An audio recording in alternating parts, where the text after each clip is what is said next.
नमस्कार और शो में आप सबका स्वागत है, जहां हम कहानियों के अंदर की गहराइयों तक उतरते हैं, अंतर्दृष्टियों और अनुभव जो हमें वास्तविकता में जीने पर हर पहलू में सफल होने के लिए प्रेरित करते हैं।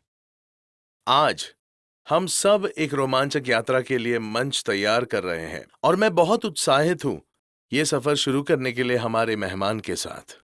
आज हमारे साथ हैं एक असाधारण एथलीट और भारतीय खेलों की सच्ची आइकॉन, जिनका नाम है मनिका बत्रा।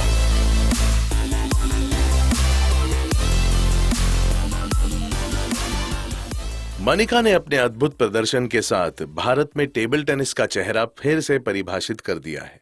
उपलब्धियों में राष्ट्रमंडल खेलों में ऐतिहासिक स्वर्ण पदक और उनकी एशियाई खेलों में तख्ता बदलने वाली प्रदर्शन तथा पेरिस 2024 ओलंपिक्स में भी उन्होंने 16 के राउंड में पहुंचने वाली पहली भारतीय पैडलर बनकर इतिहास रच दिया।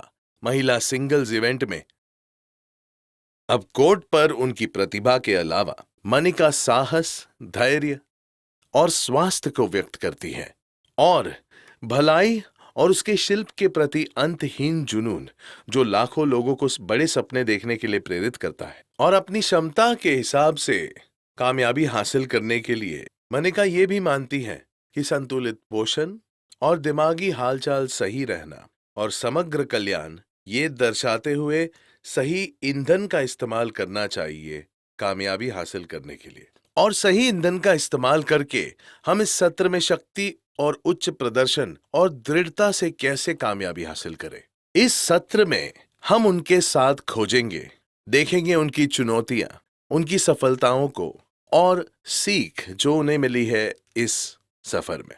हम कोशिश करेंगे कि हम इस रास्ते में सीखें उनसे कुछ अनमोल चीजों के बारे में और उनकी कामयाबी में और जो भी कुछ उन्हें साथ देता रहा है उसके बारे में भी जानेंगे। मनिका, आपका यहाँ होना मेरे लिए एक सौभाग्य की बात है। Thank you so much. और यहाँ होना सम्मान की बात है अजय सर। सबसे पहले आपकी अविश्वसनीय उपलब्धियों पर बधाई हो। सबसे पहले हमें बताइए कि आपका पेरिस ओलंपिक्स का सफर कैसा रहा, आपको कैसा लग रहा है और वहां से क्या संदेश लेकर आई हैं आप? पहले आपका बहुत बहुत धन्यवाद। इस बार पेरिस ओलंपिक्स में मैं कहूँगी ये मेरा तीसरा ओलंपिक्स था जिसमें मैंने खेला। टोक्यो, रियो और मैं सोचती हूँ कि पेरिस ओलंपिक्स मेरे लिए सबसे अच्छे ओलंपिक्स थे। अ, मेरे प्रदर्शन को देखें, मैंने जैसे खेला और मैंने इससे पहले जो भी तैयारी की थी, टूर्नामेंट रियली इनक्रेडिबल था और मैं खुद पर गर्व महसूस करती हूँ कि मैंने कैसे खेला और मैंने वहाँ अपने देश का प्रतिनिधित्व किया और इसके लिए मैं खुद को लकी मानती हूँ। और हाँ, पेरिस कुल मिलाकर मैं कहूँगी कि ये मेरे लिए सबसे बड़ा टूर्नामेंट था और मैंने इस टूर्नामेंट से कई चीज़ें सीखी हैं और मैंने इसके बाद काम करना भी शुरू कर दिया है और मैं अपने अगले ओलंपिक्स एलए की तैयारी कर रही हूँ। और हाँ, तो मैं ये सोचती हूँ कि पेरिस में खेलना मेरे लिए बहुत ही अच्छा था। Great experience. मैं समझ सकता हूँ, हम सब बहुत ही उत्साहित थे आपके लिए और हम उम्मीद में थे और आशा लगाए हुए थे और हमें बहुत खुशी हुई ये जानकर कि आप भारत की पहली महिला थी जो टॉप 16 में आई थी। सो मनिका, आपकी जो कहानी है वो सबको बहुत प्रोत्साहन देती है और आपने बहुत नौजवानों को प्रोत्साहित किया है और इसीलिए आपकी कहानी में बहुत सारा जज्बा है, जोश है, जुनून है, एक अनुग्रह की कहानी है। तो मुझे कुछ बताइए आप जो आप जानते हैं, क्योंकि आपने प्रेरित किया है। व्यक्तिगत विकास का क्या मतलब है स्पोर्ट्स के जरिए आपके हिसाब से? हाँ, हाँ। तो मैं कहूँगी कि स्पोर्ट्स मेरे लिए मेरी ज़िंदगी में, मेरी जर्नी में मैंने बहुत सी चीज़ें सीखी हैं। उन खेलों ने मुझे सिखाया है डिसिप्लिन्ड कैसे रहें, पॉज़िटिव कैसे रहें और रेज़िलिएंट कैसे बनें। और सबसे इम्पोर्टेंट बात ये है कि हर बार मेहनत करना है, जैसे कि यदि आप नहीं कर रहे हैं तो आप कभी-कभी ऐसा बोलते हैं कि अभी छोड़ देते हैं, ऐसा नहीं करते। लेकिन खेल ने मुझे सिखाया है कि खुद को कैसे पुश करना है और कभी गिव अप नहीं करना है। तो मेरे लिए पर्सनल ग्रोथ ये है कि जब मैं हार रही हूँ तब गिव अप नहीं करना है। और कभी-कभी ऐसा सोचती हूँ कि नहीं, मुझे नहीं खेलना, लेकिन स्पोर्ट्स ने मुझे सिखाया है कि पास्ट को छोड़कर प्रेज़ेंट में जीना है। तो येस, मैं बहुत खुश हूँ कि मैं स्पोर्ट्स में हूँ। बहुत सारी चीज़ें सीखने को मिली। बहुत अच्छे। आप दिल्ली से हैं, दिल्ली में रहती है ना? येस। तो दिल्ली में तो दिल्ली स्ट्रीट फूड ये सब बहुत एक्साइटिंग होता है ना? तो उस समय मुझे बताइए आप क्या करते हैं जब आप दिल्ली जाते हैं, ट्रैवल करते हैं, वापस आते हैं? तो आप अपना अनुशासन कैसे बनाए रखते हैं? मतलब दिल्ली में वो लजीज खाना नहीं खाते हुए, तो क्या इसमें कुछ और आहार इसमें महत्वपूर्ण भूमिका निभाता है? Of course, yes. मैं दिल्ली से हूँ और मैं पंजाबी हूँ, तो ज़ाहिर है मेरी माँ हमेशा मेरा वेट करती रहती है, क्योंकि मैं बहुत दिनों बाद घर जाती हूँ, तो वो हमेशा खाना लेकर बैठी रहती है, ख़ासकर मेरा फ़ेवरेट फूड छोले-भटूरे। बट हाँ, उसके लिए मुझे हमेशा फ़ोकस्ड रहना है, क्योंकि मेरी जर्नी में हेल्दी फूड होना बहुत ज़रूरी है, लेकिन खेल के लिए सही भोजन करना भी ज़रूरी है। तो इसलिए हाँ, मैंने स्पोर्ट्स में रह के बहुत कुछ सीखा है, जो एक एथलीट के लिए बहुत ही इम्पोर्टेंट है। इसीलिए डाइट का महत्वपूर्ण योगदान मेरी लाइफ में तो है ही, सारे एथलीट्स के लिए होता है। Thank you. वैसे आपका फेवरेट है छोले भटूरे और मेरा फेवरेट है राजमा चावल, और दिल्ली में बेस्ट राजमा चावल हाँ, मिलते हाँ, हैं। हाँ, यस। तो वैसे ही अब आहार जो होता है वो बहुत ज़रूरी चीज़ होती है एक एथलीट के लिए।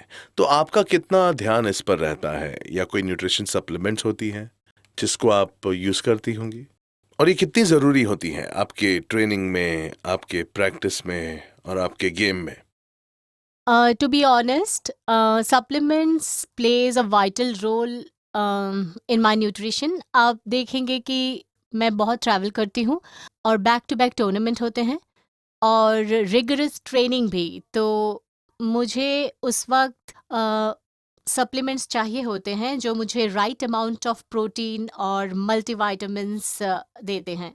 तो इसका उपयोग करती हूँ, इसलिए मैं हर्बल लाइफ के उत्पादों पर भरोसा करती हूँ। और मुझे वास्तव में खुशी है कि जब मैं देश से बाहर होती हूँ, यदि भोजन में पर्याप्त मात्रा में प्रोटीन नहीं है, तो आप उन सप्लीमेंट्स का उपयोग कर सकते हैं। और इसे आपकी रिकवरी में जैसे कि इन सप्लीमेंट्स को आप इस्तेमाल कर सकते हैं ट्रेनिंग के टाइम पर, या जब किसी कंपटीशन में जाती हूँ तब। तो आप कहना चाह रही हैं कि न्यूट्रिशनल सप्लीमेंट्स और हाँ, पौष्टिक आहार यस, मायने यस, रखते हैं। वेरी बट मुझे इम्पोर्टेंट। बताइए, आप जब इतना प्रैक्टिस करती हैं और आप कामयाबी हासिल कर लेती हैं, और कामयाबी रातों रात तो नहीं मिलती किसी को भी, आपको लगातार मेहनत करनी पड़ती है, निरंतर प्रयास करना पड़ता है ताकि आपका जीवन सफल रहे।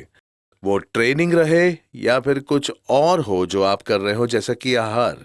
आप ये सुनिश्चित कैसे करती हैं कि आप नियमित तरह से रोज मेहनत कर रही हैं? Of course, consistency is the key in my everything. मैं कहूँगी कि डाइट में और माइंडसेट में भी, क्योंकि कभी-कभी जैसा कि मैंने पहले कहा, कभी-कभी वर्कआउट ट्रेनिंग मन नहीं करता, लेकिन उस टाइम आप खुद को पुश करो और कंसिस्टेंसी चाहिए उसके लिए। अ, और specially in my mental state मैं कहूँगी कि यस, मैं मेंटली स्ट्रांग हूँ और मैं खुद को पुश कर सकती हूँ, और ये ज़रूरी भी है। और yes, consistency is very very important in not only in athletes, मैं कहूँगी कि जनरल लाइफ में भी जब आप उठते हैं किसी ट्रेनिंग के लिए, वर्कआउट के लिए, या योगा करने के लिए। और हाँ, डाइट पार्ट भी बहुत इम्पोर्टेंट रोल है। हाँ, मैं जानती हूँ समटाइम्स इट्स बोरिंग, बट हाँ, आपको फॉलो करना पड़ेगा आपके गोल्स और ड्रीम्स के लिए। तो आप ट्रेनिंग के दौरान या अपने डाइट में कभी कुछ धोखाधड़ी करती हैं? एक छोला भटूरा एक्स्ट्रा खा लेते हैं? Of course not. एक्चुअली मैं ये चांस नहीं ले सकती, क्योंकि मेरा एम कुछ और है और मेरे सपने, मुझे अपने गोल्स के लिए इतना तो करना ही पड़ेगा तो इसीलिए उसके लिए आप कर चीट सकती डाइट हैं। नहीं किया। तो निरंतरता आपके लिए बहुत ज़रूरी है और कंसिस्टेंट रहना पड़ेगा आपको डाइट में या ट्रेनिंग में। बढ़िया। या मुझे पता है जब हम सफलता के बारे में बात करते हैं तो हम जानते हैं कि सफलता हमेशा आसानी से नहीं हासिल होती, बहुत अड़चन होती है और बहुत चुनौतियां आती हैं। तो हमें बताइए कि सफलता की इस राह में आपने भी चुनौतियां देखी हैं, तो आप इन चुनौतियों से कैसे लड़ती हैं और कैसे इनको पार कर जाती हैं? यस, चैलेंजेस तो मेरे लाइफ में हमेशा ही रहेगी और कभी मैं मैच हार जाऊं या फिर कभी मुझे सेल्फ डाउट हो, तो चैलेंजेस तो रहेगा ही। बट टू बी ऑनेस्ट, उन लोगों ने हमें बहुत वैल्यूएबल चीज़ें सिखाई हैं, तो किस तरह हमेशा स्ट्रांग रहना है और कभी गिव अप नहीं करना है। हाँ, चैलेंजेस तो हमेशा ही रहेंगे, पर हमें ये जानना है कि उसे ओवरकम कैसे करना है।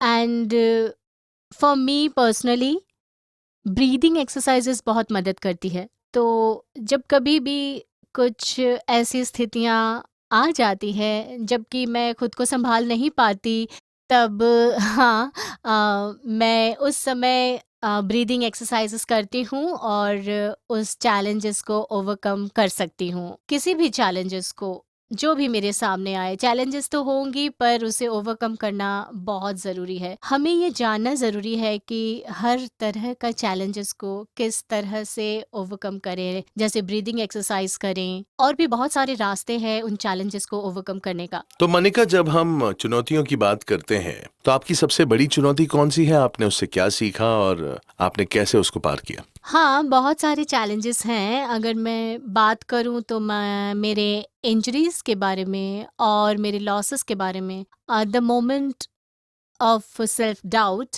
तो हाँ, इन सब चैलेंजेस को ओवरकम करना बहुत ही टफ होती है, क्योंकि इंजरी बहुत ही, you mean I mean table tennis में और किसी भी एथलीट के लिए इंजरीज बहुत बड़ी होती है। उससे रिकवर करने के लिए बहुत टाइम लगता है। इसीलिए टेनिस की इंजरीज मेरे लिए बहुत बड़ी है मेरी ज़िंदगी में। हाँ, उस समय मुझे स्ट्रॉन्ग रहना था और बहुत ही पॉज़िटिव रहना था, तो ऑफ़ कोर्स उस वक़्त कभी-कभी माइंडसेट भी ठीक नहीं रहता, तो फिर भी हमें स्ट्रॉन्ग रहना पड़ता है, वो बहुत इम्पोर्टेंट है। हमें लगता है कि ये नहीं हो पाएगा, मैं ये नहीं कर पाऊँगी, लेकिन फिर भी हमें स्ट्रॉन्ग रहना पड़ता है और माइंडसेट भी बहुत स्ट्रॉन्ग रखना पड़ता है, इम्पोर्टेंट है ये। तो यही चीज़ें मैंने सीखी है कि उस टाइम को कैसे ओवरकम करें, किस तरह मेंटली स्ट्रॉन्ग रहकर। हाँ, बिल्कुल सही, बढ़िया जवाब दिया आपने। मैं समझ सकता हूँ कि मुश्किलों से कैसे उभरना है और फिर एक माइंडसेट भी होता है। तो जब हम माइंडसेट की बातें करते हैं तो एथलीट के लिए 2 पहलू होते हैं ज़रूरी। एक होता है फिज़िकल और दूसरा होता है, जैसे आपने बोला, जैसे कि उसमें मानसिकता का बड़ा योगदान होता है।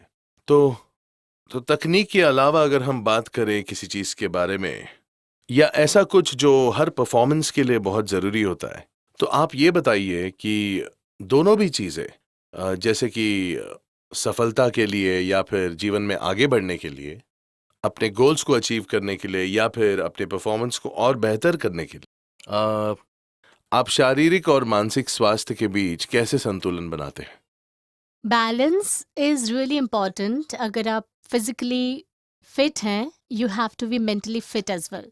तो लोग सोचते हैं कि सिर्फ फिज़िकल पार्ट पे ही फ़ोकस करना है, मेंटल वेल-बीइंग पर फ़ोकस नहीं करना है, लेकिन ऐसा नहीं होता। ये मैंने सीखा है from my sport table tennis, कि मेंटली फिट रहना इज़ वेरी इम्पोर्टेंट, बिकॉज़ ऐसी कई परिस्थितियाँ होती हैं, स्पेशली जैसे इन माय गेम ऐसी सिचुएशन होती है जैसे 9-9 और क्लोज मैच। उस टाइम पे you have to be mentally fit और काम रहना बहुत ही इम्पोर्टेंट है। यस, जितना फिजिकल इम्पोर्टेंट है उतना ही मेंटल पार्ट भी इम्पोर्टेंट है। हर एथलीट के लाइफ में हाँ, दोनों को बैलेंस करके चलना इज़ वेरी, वेरी इम्पोर्टेंट।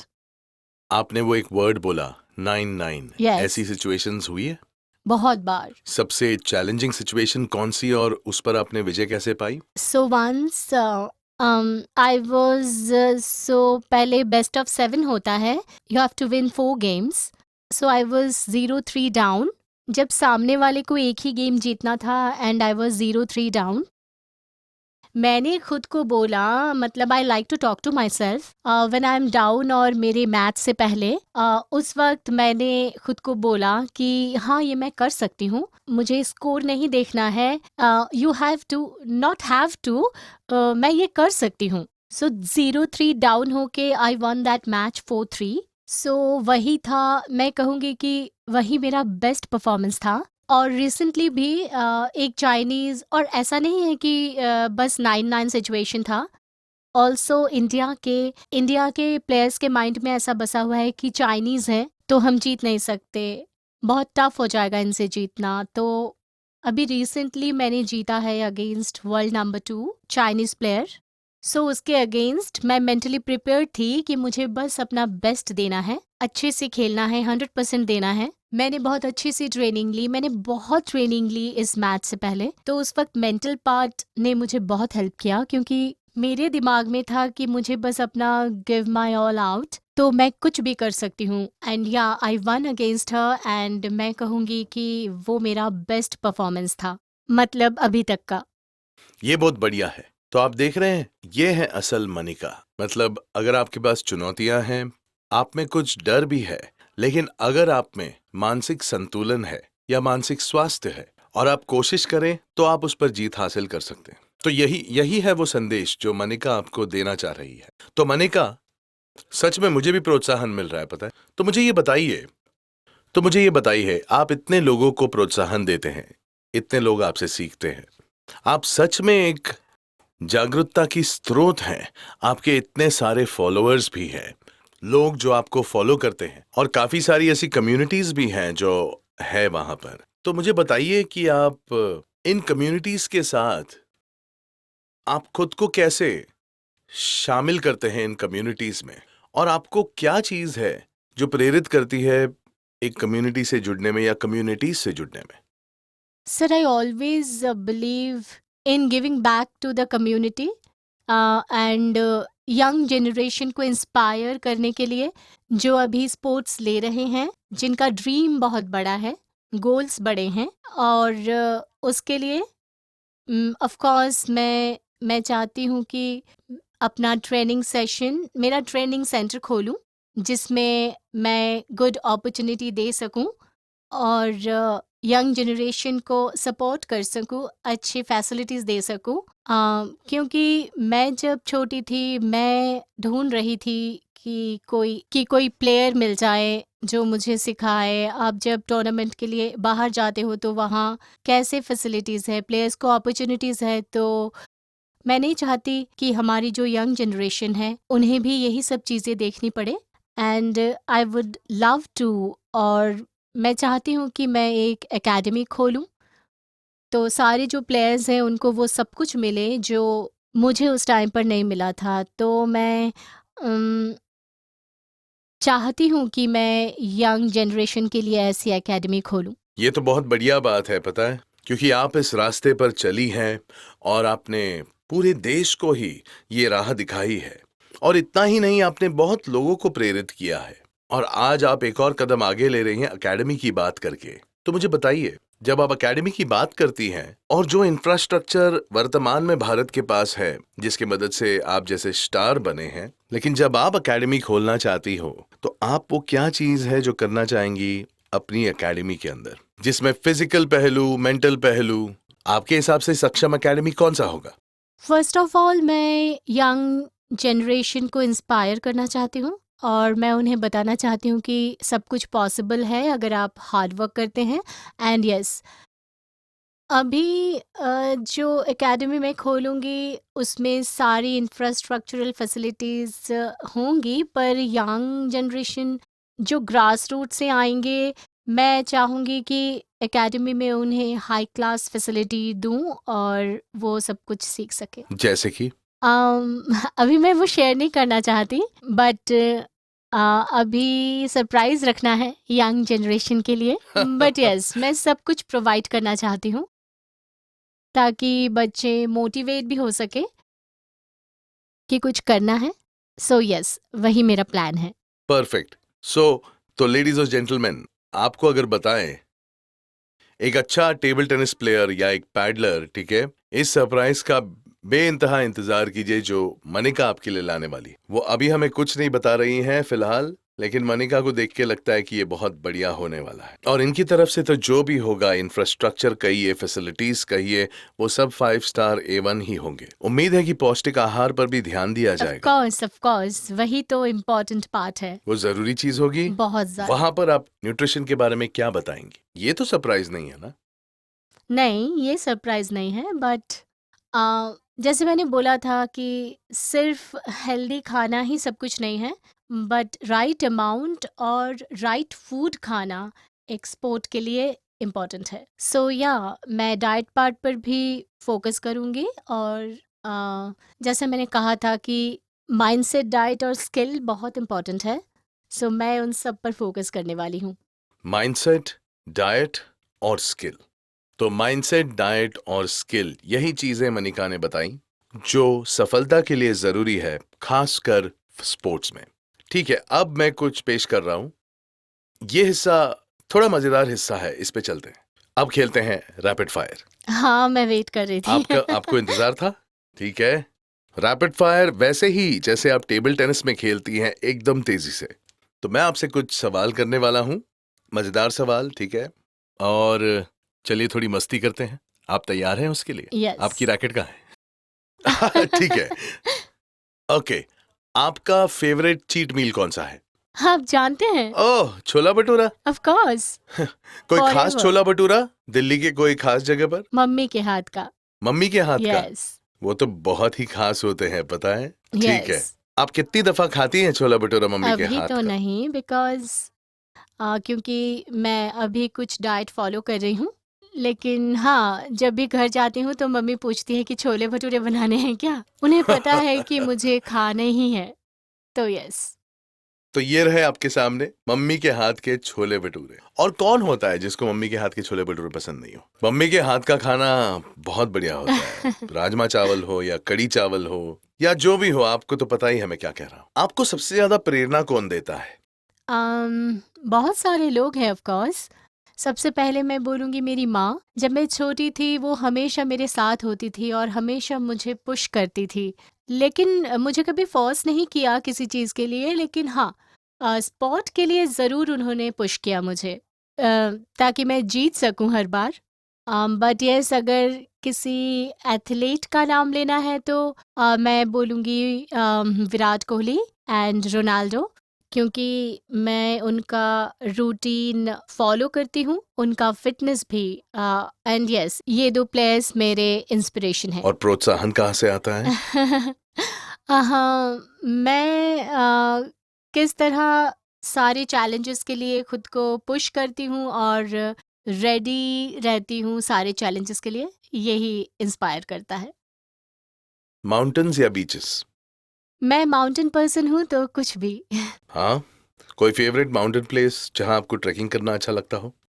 मैं किसी ऐसे माउंटेन पर नहीं रही हूँ, लेकिन हाँ, आई लाइक पीसफुल प्लेसेस, सो मैं माउंटेन्स पसंद करती हूँ और ग्रीनरी भी पसंद करती हूँ, इसीलिए। तो कोई भी ऐसा रूल है जो आप टेबल टेनिस में बदलना चाहती हो?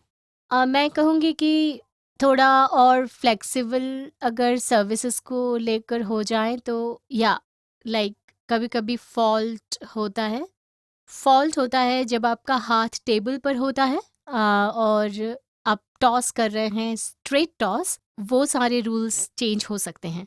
तो आपको बॉल भी स्ट्रेट ऊपर टॉस करना पड़ता है? यस। ओह, मुझे नहीं पता था ये सब। मैं तो ऐसे ही हाँ, फेंक देता ये किसी को था। लेकिन वैसे नहीं काम करता। इसके लिए आपको प्रोफेशनल टेबल टेनिस प्लेयर होना होगा। नहीं, मैं तो बस ऐसे ही खेलता था, यूं ही टाइम पास के लिए, पर मुझे मजा आता था खेलने में। या ठीक है, प्री मैच सुपरस्टिशन या ritual? I love to listen कुछ म्यूज़िक हो गया या मेरा एक स्पेशल प्लेलिस्ट बना हुआ है, वही मैं सुनकर जाती हूँ, तो हाँ, मुझे अच्छा लगता है। और मेरे पास एक फ़ेवरेट टी-शर्ट है, जो मैं पहनती हूँ, तो हाँ, मुझे वो हमेशा पहनना पसंद है, लेकिन अगर वो धुला हुआ नहीं है, तो मैं उसे अपने साथ लेकर जाती हूँ। आप साथ ले जाती हैं, तो वो हमेशा आपके साथ यस, होता है। ठीक है, तो वो आपका या अंधविश्वास है। कोई फ़ेवरेट सिंगर? आपने बस म्यूज़िक के बारे में बात की। मुझे पंजाबी म्यूज़िक पसंद ओए है। बल्ले बल्ले! हाँ, हाँ, हाँ। हाँ, दिलजीत इज़ देयर, अम, करण नूला, तो हाँ। ठीक है।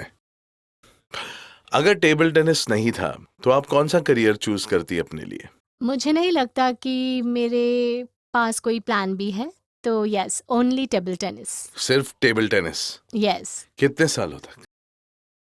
मुझे नहीं आपको नहीं पता, पता? बट मुझे लगता है कि मुझे नहीं पता, लेकिन यही है अराउंड मी, फॉर मी, और मैं सिर्फ़ यही खेलना चाहूँगी। फ़नीएस्ट डीएम जो आपको मिला है? सर ऐसे बहुत सारे आते हैं, बट द फनीएस्ट वाज़ जब किसी ने बोला था कि अगर आप मेरे डॉग को टेबल टेनिस सिखा सकें, सो दैट वाज़ हिलेरियस। तो हाँ, दैट वाज़ रियली फ़नी, और मैं वो पढ़कर बहुत हँसी थी, और मैं ये सोच रही थी कि the dog will hold that racket और ऐसे मार रहा है। आपने उस व्यक्ति को जवाब दिया था? क्या आपको वो ऑफ़ कमेंट कोर्स अच्छा नॉट। लगा था? नहीं, नो, आपने नो, नहीं नो। किया। नो, नो, ऑफ़ कोर्स जाने नॉट। भी दीजिए बेचारे को, आई छोड़ नो दीजिए। किसी-किसी को रिप्लाई नहीं कर पाती, बट मतलब मैं इस मैसेज सही, का रिप्लाई नहीं कर सकती।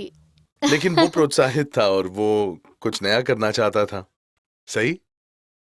हाँ, लेकिन उसको टेबल टेनिस से इतना प्यार था कि वो अपने कुत्ते को भी टेबल टेनिस सिखाना चाहता था। हाँ, और बट यही है आपकी स्टोरी, आपको पता है? मनिका, आपने इतने लोगों को प्रोत्साहित किया है ना, आपकी कहानी में जज़्बा है, जुनून है, लोगों के लिए सीखने के लिए बहुत सी चीज़ें हैं और एक अलग तरह की आत्मविश्वास भरी हुई है, जो लोग आपको देखकर सीख पा रहे हैं। बहुत सारे लोग, और जैसे आपने कुछ समय पहले बोला था, कुछ लोग आगे बढ़कर उम्मीद से ज़्यादा आशा लगाए हुए हैं हाँ। कि एक अलग सोच बनाना कि इस हद तक कि अपने कुत्ते को भी कोई टेबल टेनिस सिखाना चाह रहा है। तो इस तरह की प्रेरणा आपने लोगों में पैदा की है। आप सबको क्या संदेश देना चाहेंगे अपने दिल से?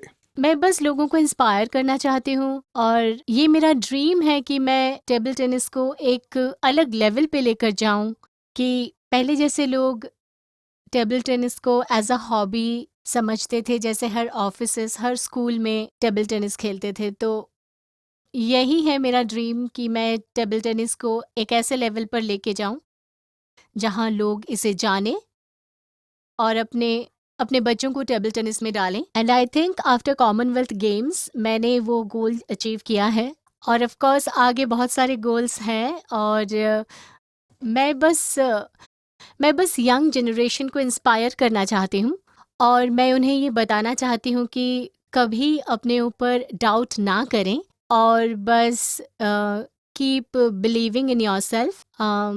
सब कुछ पॉसिबल है अगर आप हार्ड वर्क करते हैं। Sports is not easy, like पढ़ाई में it's easy, you know, like same subject, मतलब अगर आपने वो सब्जेक्ट पढ़ा और मैंने वो सब्जेक्ट पढ़ा, but in sports it's totally different. तो जो आपका ओपोनेंट आज है, वो नेक्स्ट टाइम बहुत सारी चीज़ें सीख कर आया होगा, और आपको भी वो सब चेंज करना पड़ेगा। It's very tough. अगर आप हार्ड वर्क करते हैं, अगर आप डिसिप्लिन रहते हैं, अगर आप हमेशा स्ट्रांग रहते हैं, तो आप अपना गोल अचीव कर सकते हैं। मैं अपने कम्युनिटी को उतना देना चाहती हूँ जितना मैं दे सकती हूँ, और यंग जनरेशन को इंस्पायर करना चाहती हूँ। ये बहुत बढ़िया है मनिका। पता है, आप आत्मविश्वास की बातें कर रही हैं, अनुशासन की बातें कर रही हैं। अगर आप में आत्मविश्वास है और आप अनुशासित हैं, आप में उम्मीद है, तो आप वो हासिल कर सकते हैं जो आप करना चाहते हैं। ये बहुत ही खूबसूरत संदेश है उन लोगों के लिए जो कुछ करना चाहते हैं, कुछ हासिल करना चाहते हैं और जिंदगी या में बढ़ना चाहते हैं। तो मनिका, आपका बहुत बहुत धन्यवाद यहाँ आने के थैंक लिए, यू। और हम चाहते हैं कि आपको भविष्य में सारी सफलता मिले। Thank you so much. बहुत बहुत धन्यवाद आज हमें ज्वाइन करने के लिए live your best life unscripted में। मनिका का उदाहरण एक बहुत शक्तिशाली उदाहरण है ये समझने के लिए कि स्पोर्ट्स ना सिर्फ आपकी करियर को बना सकता है बल्कि आपकी जीवन को भी सफल बनाता है। और बहुत सारे लोगों को बड़े सपने देखने के, कड़ी मेहनत करने के और अपने प्रियजनों को कुछ वापस देने का अवसर भी देती हैं। निरंतरता और व्यक्तिगत विकास वास्तव में बहुत जागरूक करता है और बहुत ज्यादा महत्व दिया गया है पौष्टिक आहार और फिटनेस को, जो नींव होती है जिंदगी में किसी भी तरह की सफलता हासिल करने के लिए। ये अनमोल रत्न है उनके लिए जो जीवन में कठिनाइयों से गुजर रहे हैं। हम आपके विचार सुनना चाहेंगे, इसीलिए कृपया हमें अपनी टिप्पणी या लाइक या सब्सक्राइब कीजिए हमारे सोशल मीडिया चैनल को। अगली बार तक प्रेरित रहिए, प्रेरित रहें, फिट रहें, चलते रहें, बढ़ते रहें और अपने आप को आजमाते रहिए। ये है live your best life unscripted और हम मिलेंगे आपसे अगले एपिसोड में।